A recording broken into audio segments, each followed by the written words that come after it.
Les amis, j'espère que vous allez bien. Aujourd'hui, on fait le bilan au niveau du marché boursier et du marché de la crypto au niveau de la semaine qui vient de passer. Alors, il n'y a pas de bonnes nouvelles, hein, tant au niveau du marché boursier qu'au niveau du marché de la crypto. Donc, c'est ce qu'on va voir ensemble. On commence en premier lieu avec le VIX qui, au cours des 5 derniers jours, a monté de 12,63%, donc quasiment 13% en 5 jours, ce qui est assez énorme. Donc, c'est pas une bonne nouvelle quand cet indice il monte parce que ça signifie qu'il y a de plus en plus d'incertitudes sur les marchés. Et lorsqu'on va avoir de l'incertitude, on a les opérateurs qui vont vendre énormément de positions. Donc, ils vont vendre en premier lieu les classes d'actifs les plus risquées comme les cryptos, et ensuite on va avoir le marché boursier où là on va avoir beaucoup d'actions qui vont être vendues, et ça va avoir une répercussion sur la majorité des actions, les indices, que ce soit S&P, Russell 2000, Stock 50, Stock 600, CAC 40, etc.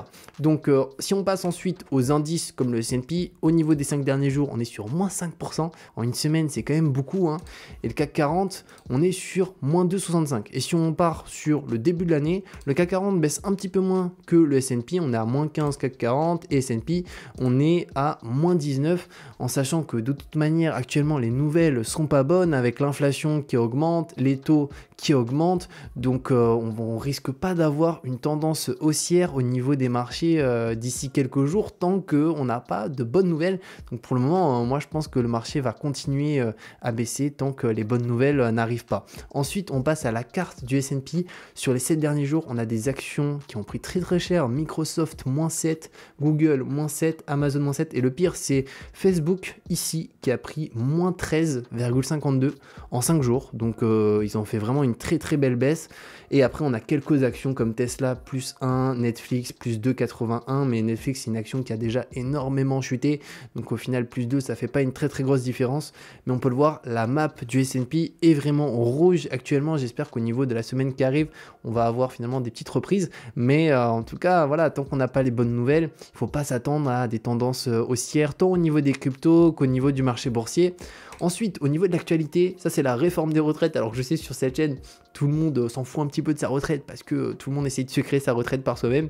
Mais quand même, c'était une actualité assez importante. J'ai vu que le président de la République parlait des retraites en début de semaine. Il y a beaucoup de choses qui ont été postées par rapport à ça.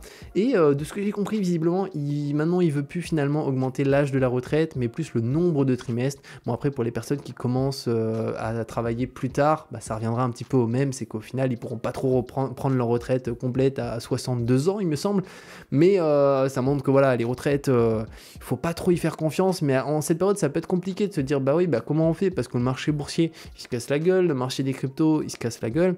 C'est juste d'avoir une vision long terme, quoi. C'est que actuellement, sur le court terme, ça baisse, mais si on se met sur le long terme et qu'on diversifie bien les classes d'actifs, d'ailleurs, la vidéo sur le crowdfunding arrive cette semaine. Je vais vous faire une belle vidéo là-dessus avec une mind map très complète pour vous montrer qu'il y a vraiment des choses à faire là-dessus. Et ça permettra aussi de voir que selon les classes d'actifs, ça baisse pas partout. Mais bon, sur la bourse et la crypto, là, on est quand même actuellement sur de très belles baisses. Donc ça, c'est par rapport aux retraites. Ensuite, la FDJ, la somme impressionnante non réclamée en 2 ans. Alors il y a des gens qui jouent au loto et ils n'ont pas réclamé leur argent. Ça c'est assez incroyable. Entre 2020 et 2022, l'État a pu récupérer près de 200 millions d'euros de gains non réclamés quand la FDJ a, elle, pu remettre en juin 10 millions d'euros. C'est incroyable, c'est qu'il y a des personnes qui jouent au loto et ils regardent même pas finalement un peu les tirages des boules et tout. Et il y a 200 millions d'euros, ce qui est juste énorme. Donc là, je pense qu'il y a des millionnaires parmi ces 200 millions qui malheureusement ne sont plus millionnaires parce qu'ils ne sont pas allés retirer leurs gains, et visiblement au bout d'un moment, si tu vas pas les retirer, c'est plus à toi, quoi. Donc assez dingue, et après ça repart certainement dans d'autres lots, etc.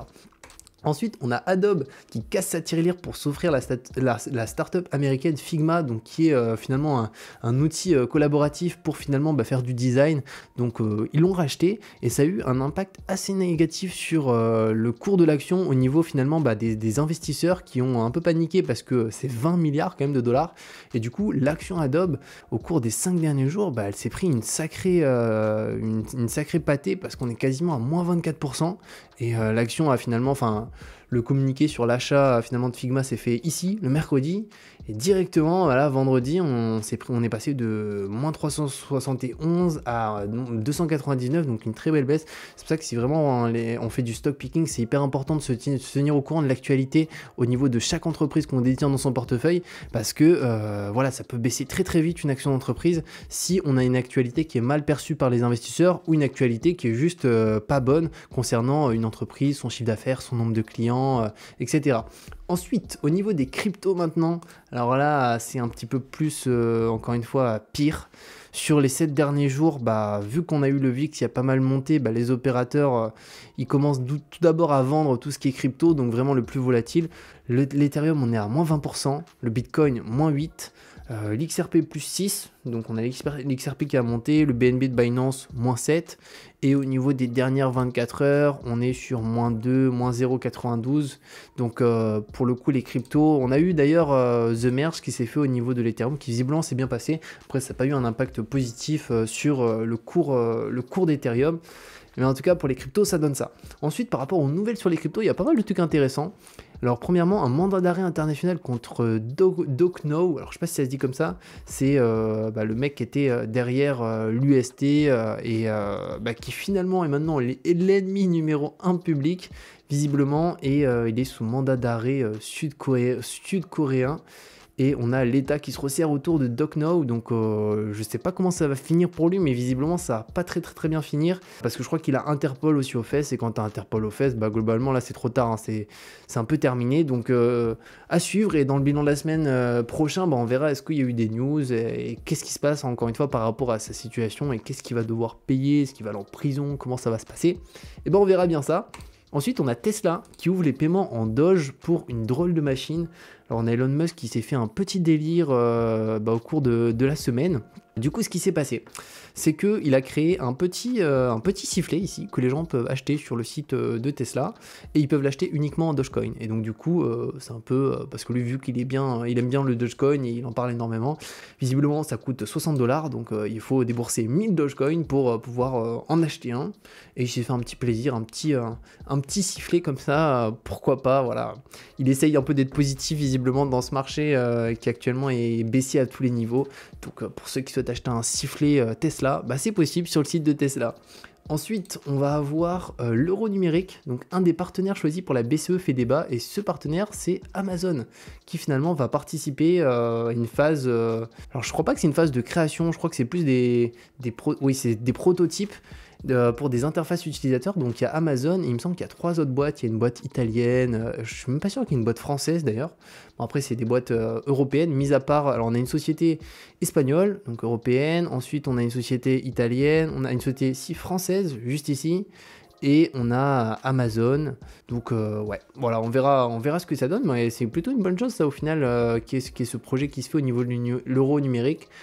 Ensuite, on a Binance, donc les supermarchés ukrainiens acceptent les crypto-monnaies. Donc c'est les premiers supermarchés qui se nomment Varus, qui du coup maintenant acceptent les paiements en crypto-monnaie. Donc on a 100 supermarchés qui sont concernés, donc c'est vraiment pas mal, en sachant que c'est le début, hein, mais au moins aujourd'hui on peut commencer visiblement en Ukraine dans cette enseigne de commencer à acheter des choses en crypto-monnaie. Donc faut bien commencer quelque part, et c'est quand même une grosse news parce que on est en Europe et on a du coup la possibilité d'acheter des aliments avec ces cryptos. Et ensuite, on a 2 commentaires du jour. Alors, on va commencer par le commentaire de Geoffrey qui commente souvent. Donc, merci à toi, Geoffrey. C'est cool que tu suives la chaîne depuis le début. Finari, c'est pratique pour évaluer son capital. J'aime bien. Alors, j'ai pas testé Finari, mais il faudrait que je teste parce que visiblement, c'est un super outil. Et après, je regarde plus les vidéos de cette chaîne. Je regarde plus, je pense, les vidéos de cette chaîne maintenant que je suis devenu un capitaliste grâce ou à cause de toi en partie, Julien. En fait, pour ceux qui savent pas, j'ai 2 chaînes. J'ai une chaîne principale et une chaîne secondaire. Donc cette chaîne secondaire, c'est quand même celle où j'essaye de passer le plus de temps parce que actuellement c'est le domaine qui m'intéresse le plus, tout ce qui est partie financière. Et la chaîne principale, elle traite pas mal de freelance aussi, plus d'économie, donc d'astuces pour faire des économies. Mais cette chaîne, elle est plus là pour l'investissement. Et d'ailleurs, n'hésitez pas à vous abonner sur cette chaîne. On est bientôt 5000. Il me semble qu'il manque 15 abonnés pour qu'on soit 5000. Donc n'hésitez pas à faire péter le compteur avant minuit pour qu'on soit 5000 avant minuit. Donc merci à toi en tout cas, Geoffrey, et si je t'ai fait devenir capitaliste, je sais pas si c'est une bonne ou une mauvaise nouvelle, mais après l'idée de toute façon c'est je pense pour tout le monde la même idée qui est de s'en sortir et de trouver des solutions pour ne pas dépendre d'un État, pour pouvoir investir son argent et finalement bah voilà, ne pas être dépendant de quiconque, afin vraiment de se dire ok, je me suis sécurisé moi-même. Et l'investissement, c'est quand même une très bonne solution. Ensuite, on a Mickaël. Bonjour Julien, tu dis que l'inscription à Boursorama est gratuite, mais il faut déposer 300 €, c'est ça? Ouais, en fait, l'inscription elle est gratuite. Après, il me semble qu'il faut déposer, oui, 300 €, mais c'est pas 300 € de frais qui ne sont plus à toi. Il faut les déposer pour valider, je crois, l'ouverture de compte. Et après, ils sont sur le compte, mais tu peux les sortir si tu veux. Mais globalement, ouais, tu es obligé de déposer des fonds pour valider l'ouverture de compte, mais c'est pas des frais. Donc voilà les amis par rapport à ce bilan de la semaine au niveau des marchés boursiers et du marché de la crypto. Donc encore une fois, pas de très bonnes nouvelles. On va voir qu'est-ce que ça va donner au cours de cette semaine pour que j'espère au sein du prochain bilan de la semaine, donc on ait plus de nouvelles positives avec des beaux rebonds au niveau des indices. On verra ça. N'hésitez pas à laisser des commentaires si vous avez des questions, des demandes, tout ça. Je vous dis à très bientôt pour de nouvelles vidéos. Je vous mets 2 autres vidéos sur la chaîne juste ici. Prenez soin de vous les amis et ciao!